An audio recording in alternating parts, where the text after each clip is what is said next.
ಆತ್ಮೀಯ ಕರ್ನಾಟಕ ರಾಜ್ಯ ಸರ್ಕಾರಿ ನೌಕರರೇ ಮತ್ತು ಪಿಂಚಣಿದಾರರೇ, ಇಂದಿನ ಈ ಒಂದು ವಿಡಿಯೋದಲ್ಲಿ ಕರ್ನಾಟಕ ರಾಜ್ಯ ಸರ್ಕಾರಿ ನೌಕರರ ಮತ್ತು ಪಿಂಚಣಿದಾರರ ತುಟ್ಟಿ ಪರಿಹಾರದ ಕುರಿತು ಒಂದು ಲೇಟೆಸ್ಟ್ ಅಪ್ಡೇಟನ್ನು ತಮ್ಮೊಂದಿಗೆ ಶೇರ್ ಮಾಡ್ತಾ ಇದ್ದೀನಿ.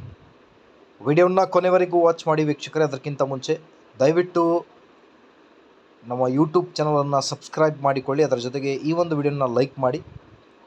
ಇಂದಿನ ಈ ಒಂದು ವಿಡಿಯೋದಲ್ಲಿ ಕರ್ನಾಟಕ ರಾಜ್ಯ ಸರ್ಕಾರಿ ನೌಕರರ ತುಟ್ಟಿ ಭತ್ಯೆ ಕುರಿತು ಕೆಲವೊಂದು ಲೇಟೆಸ್ಟ್ ಅಪ್ಡೇಟ್ಸ್ಗಳನ್ನು ತಮ್ಮೊಂದಿಗೆ ಶೇರ್ ಮಾಡ್ತಾ ಇದ್ದೀನಿ.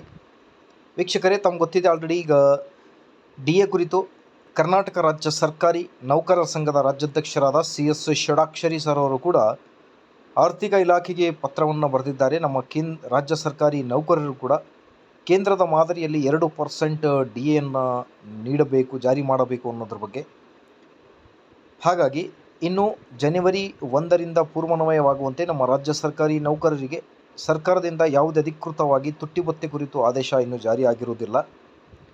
ಹಾಗಾಗಿ ಕರ್ನಾಟಕ ರಾಜ್ಯ ಸರ್ಕಾರಿ ನೌಕರರು ಈಗ ವೇಟ್ ಮಾಡ್ತಾ ಇರೋದು 1.5% DA ಜಾರಿಯಾಗುತ್ತಾ ಅಥವಾ 2% DA ಜಾರಿಯಾಗುತ್ತೋ ಅನ್ನೋದ್ರ ಬಗ್ಗೆ.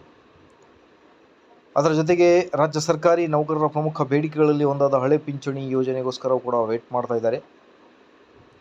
ಸೊ ಈಗ ತುಟ್ಟಿ ಭತ್ಯೆ ಜನವರಿ 1ರಿಂದ ಪೂರ್ವಾನ್ವಯವಾಗುವಂತೆ ಎಷ್ಟು ಪರ್ಸೆಂಟ್ರಷ್ಟು ಏರಿಕೆಯಾಗಬಹುದು ಮತ್ತು ಯಾವಾಗ ಸರ್ಕಾರದಿಂದ ಅಧಿಕೃತ ಆದೇಶ ಬರಬಹುದು, ಇದೇ ಇವತ್ತಿನ ಬಿಗ್ ಬ್ರೇಕಿಂಗ್ ಅಪ್ಡೇಟ್ ವೀಕ್ಷಕರೇ.